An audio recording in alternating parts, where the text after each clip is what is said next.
Gmaileko kontu bat sortzeko lehenik eta behin interneten sartu behar duzu edozein nabigatzaile erabiliz. Bilatzailean, Googleen, adibidez, idatzi Gmail eta sakatu Enter tekla.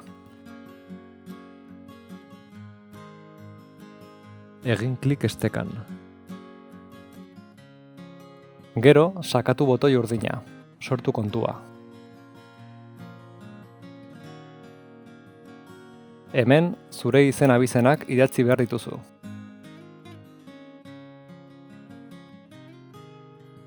Eremu horiek bete ondoren, asmatu erabiltzaile izen bat.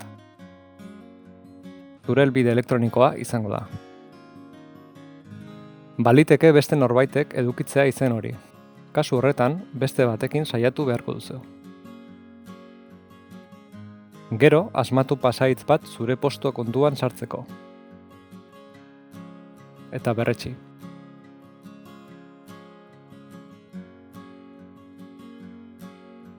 Egin aurrera. Hemen, zure datu pertsonalak idatzi behar dituzu. Nahi baduzu, beste telefonoa eta beste helbide elektroniko bat eremuak ez dira nahitaezkoak. Hala ere, jaioteguna eta sexua adierazi behar dituzu.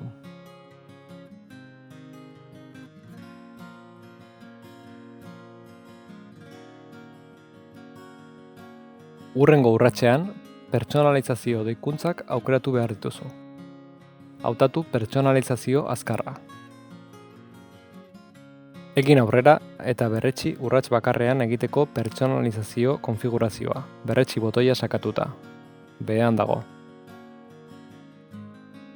Azkenik, Googleen pribatutasun politika eta zerbitzuaren baldintzak onartu behar dituzu. Behean dago botoia. Prest duzu zure Gmaileko kontua.